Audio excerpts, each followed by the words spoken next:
Hey everybody, welcome back to my channel and welcome if you're new. My name is Tamara and today I am here with a special guest. Hola, I'm Ian. And this is my boyfriend. He's actually in town because we just celebrated our anniversary. We've been together since 2015. So yeah, 6 years. Yeah, we definitely spent 20% of our lives together. Today we're here doing a little mukbang. We just cooked some pasta. Shooting water. We just made some shrimp and spinach Parmesan pasta, nothing too fancy. That's not sponsored. So we're going to just be eating that and going through the long distance relationship questions to ask your boyfriend. I wanted to just boyfriend. What about bro? I mean, I'll answer the questions too, so I'll read them to you. You answer first, and then I'll answer next. So it's a setup. So on that note, let's get a thumbnail, like for food. Like, put your tongue in your mouth. Like, you gotta hold it for like a second. Like, okay. Hopefully that was good. Watch me hate all of them. Sorry I look crazy. Grad school's beating my ass. So what's new? So on that note, let's get going. The first question I have is, if you could know more about any one thing, what would it be? You said if you could know about any one thing, what would it be? I guess I would say something kind of deep, like life and death. Like, I would want to know more about what happens after death. Like, is that too deep? No, but it makes my answer sound really shallow. Ha, what's yours? Wealth. I want to know about wealth. How do you get it? How do you keep it? Google. You know, nah. Google. That's something that Google doesn't have all the answers to. Man, YouTube. Apparently everybody else. Like, I want to know how to, not rich. Rich and wealth are different. I want to know how to create like generational wealth. Like, my whole family is good. So that's what I would want to know more about, but that sounds so shallow. I don't know, mine sounds like a high person. What happens after death, bro? The world may never know. Bro. The second question is, what is the greatest strength of our relationship? Our communication. I would say our communication. We're better off than a lot of other people in relationships that we know of, and it's just, we've been like that though, because we've been friends long. You know, we were friends probably a full year before we even got together, and I got to know you for who you were, you know? Knowing if I'm gonna get into a relationship with this person, I know the person. I know when to shut up. I know when to state facts. I know when to just be like, let her go, do her thing, relax. Yeah, I would also say our communication is our best, our strength in our relationship. Not to say that it's perfect or that it doesn't need growth, but like even today, Ian could like feel that my energy was off. I had a long day yesterday and I'm like in the throes of burnout. So like I've just been a little bit, and hopefully that doesn't come across in this video, but like he was able to catch that and like kind of change his behaviors to really accommodate what I'm going through right now, and vice versa. Like, he had some stuff going on last week and I was able to like kind of shift my day and my energy to be there for him. So I think our communication, and I have flyaways. Our communication, I think is really good, especially for our age. Like, I'm 24, he's about to turn 25, and we really talk. Like, we talk a lot, and I'm not a huge talker. That's a lie, and I'm not the huge talker. That's not true. That's untrue. That's actually I talk false. A lot. You're a talker. You're like a social person. Next question. You're a social butterfly. Next question. Question 3 is, are you happy with our current level of emotional intimacy? Yeah, I think, but I'll say yes, but it's growth. You know what I'm saying? Like, we're only 24 and 25. Like, there's so many things that we haven't shared yet that takes time, and it's like that emotional connection. We at least have that, you know. like we have an emotional connection. When you cry, what do I do? I'm not gonna say it on camera. I mean, it is what it is. Like you know when we're both at our peaks and at our lows, you know? Not emotionally. Yeah, I was talking. Sorry. I'm over here grubbing. I'm like, you gonna make me look fat. I'm also happy with our current level of emotional intimacy. I can definitely say that we've grown since we first, like, our relationship was started in a friendship. So we were very, like, we talked about some really serious stuff before we ever got together. And now looking down 5 years later, I'm like, oh yeah, we've definitely grown in that area. So I'm happy with where we are, but I'm also like happy to see that we're having a steady pace of growth.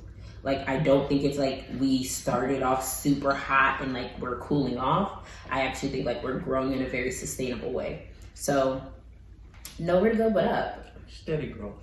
Exactly. You don't want exponential growth. You want steady growth. For the scientists out there, mathematicians, all the STEM in the room. Ooh, don't do that. You just throw up a real gang sign. Stop. I bang STEM. That was like the nerdiest. I rep the STEM set. Question number 4. What's the best name you could think of for a pet? Oh, I got some. So we're talking about a dog because all other pets are. You are letting it off today. You're on some other shit. I'm acting out. Oh my god. So we want dogs. We both want big dogs, probably like some type of pit because we like pits. Yeah, so we like that kind of dog. So I want some big dogs. I like the idea of a little person with a big dog. Also, I like the idea of a little person with a huge car. So I like names for a big dog. I want to name my big dogs like Maximilian, Alexander the Great, things like that. I like Duke. And then I want to get one smaller dog, I should say, not even necessarily a small dog, but I want my smallest dog to be named like Killer. I could do a Duke. So you don't like Maximilian? Hell no. Alexander the Great? Nope. Mansa Musa. I like that one. I like, what's the name? I'm blanking on the Shaka Zulu. Yeah. Shaka Zulu. Zulu, come here. I think I named my dog Zulu. Zulu King Zulu. Zoo York. Zooty. I'm Zulu out there. Next. What are the top 5 things on your bucket list? Get licensed. Get married. Get a nice car. Stay healthy. Make sure everyone's where they need to be by the end of 2025. And when I say that, I mean make sure my brother's graduated from PV. My mom has her own house. What are you making that face for? This is your bucket list. That shows you how unselfish I am. Okay. You see who I'm dealing with? She's very selfish. Okay, that's all I'm gonna talk about now since you want to make those faces. That's what I'm just like, that's your bucket list? Yeah. Like, I'm gonna be fine. We're gonna have like, I said get married, did I not? Yeah, but like also by 2025, like that's a goal, not a bucket list. A bucket list is before I die. I don't really have much to do before I die. Okay, fine. You know what? Just cut this. That's your truth. Start it over, bro. Start it over. So read it again because you're gonna start that shit over. What are your top 5 things on your bucket list? Get licensed as an architect. Get married to my wife, my girlfriend, soon to be wife. Me. That's who he's talking about. Get married to me. Yeah. Get married to Tam. Start paying on a mortgage. Like, find a house in a space that I want to move to. Start paying on a mortgage. Get a car.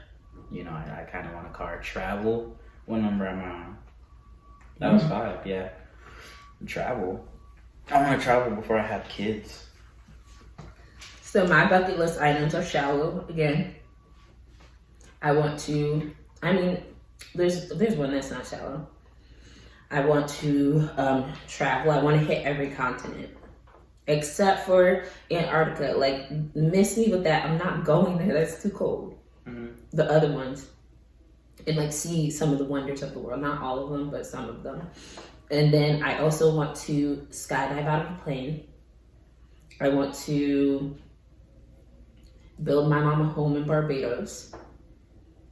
I want to go to a nude beach.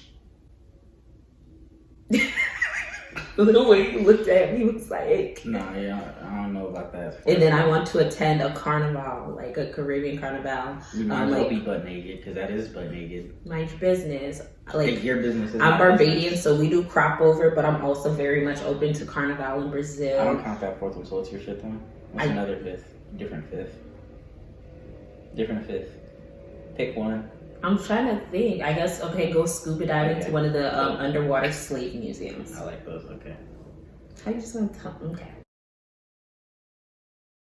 But that's a goal, not a bucket list. A bucket list is before I die. I'm gonna start jumping around in them because some of these are boring.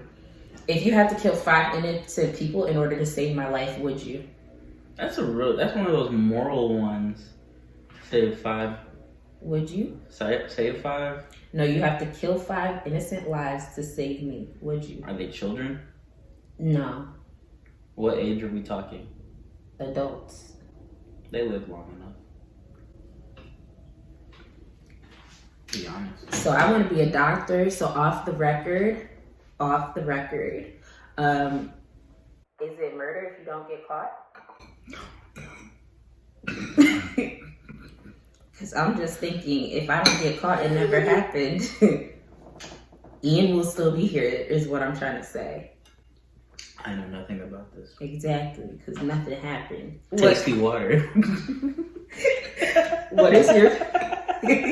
you were like, they live long enough. I'm like, what are you talking about? Ian's still here, nothing happened. Like, look, if they were kids, I'd be morally like, I would feel some type of way. But if they're my kids, I'd feel some type of way.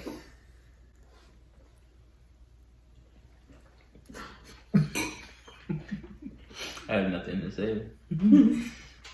What is your favorite family tradition? My favorite family tradition? It used to be family reunions during the summer and going up to Detroit with family. That hasn't happened in a very long time, but that was my favorite family tradition. I guess my favorite family tradition is also like a traumatic family tradition. It's also a traumatic family tradition. If you're Caribbean, you probably know, like at the holidays, you go to your family's house, you probably got a big behind family. And like the girls, especially if you have like any affinity for the kitchen, your job is to like grate everything. So I'd be in the kitchen like grating cheese for mac and cheese, grating coconuts for pone, and like the different puddings and breads and stuff like that, cocoa bread and things of that nature.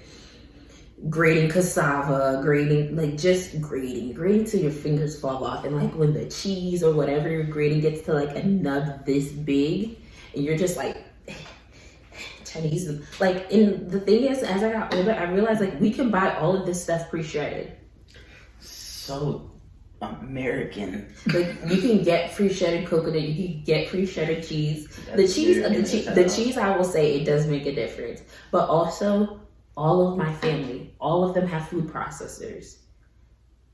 So like, why did y'all torture me for all these years? But now it also doesn't feel like the holidays if I don't end up like in somebody's living room grating something. It teaches you discipline and hard work. I don't know that. It does. I mean, in Haitian culture, you're in the kitchen during Christmas, like all day. Like that's why I find cooking all day. Yeah, that's why I find it so funny when people are like, "What do you eat for breakfast on Thanksgiving?" It's like a thing on Twitter because it's like you don't eat breakfast on Thanksgiving. You don't. You starve until dinner. Pretty much. Like you're fasting all day. Like honestly, if you eat the night before, you're really lucky. I mean, I eaten there before. My family's fat. Oh, in my family, like the oven is going all night. So The roasted one. the oven is going all night. Like something's in the oven. Like when you wake up in the morning, whoever's running the kitchen is kind of like, get out. Smell it. Next question. So that's one of my favorite traditions. This one's a good question. When the day comes, how do you want to celebrate closing the distance? When the day comes, how do you want to celebrate closing the distance? Hopefully it's decorating our house. You know what I mean? Because that's what we're looking forward to is when we move in together, we should be looking at houses or townhomes, you know, and I feel like that day should be spent figuring out our furniture, our colors, what we're going to paint the rooms, all of that. Do you have a different answer? I think that should be like the main answer. I was gonna say, like, let's get drunk, like, let's get wine drunk. I mean, we could do that while we paint and while we shift furniture. Painting. Mainly me doing all of it. Her sitting back with the blue tape. Don't make me put in the clip of making the bed. I was helping. How long have I been here this week? Almost a week. How many days have I made the bed? I didn't talk about making the Oh, bed. I I thought was talking about making the bed. I did that too. I helped. Because that's all you could. You know what? Yeah. Yes. What are you trying to say? She did good. I'm not even gonna cap. You did good. But you didn't help me with my bed. I wasn't there. Tells He's y'all mad. who's loyal. No. It tells y'all who's loyal. No. He's mad Loyal. because You loyal one. shut up. Loyal. He's mad because so when he bought his bed, he was living in Dallas. He bought it. I wasn't there. I was in DC, and so he had to build his own bed. It just so happened that I'm getting ready to move in with my sister, and I ordered the bed, and it arrived while he was here. So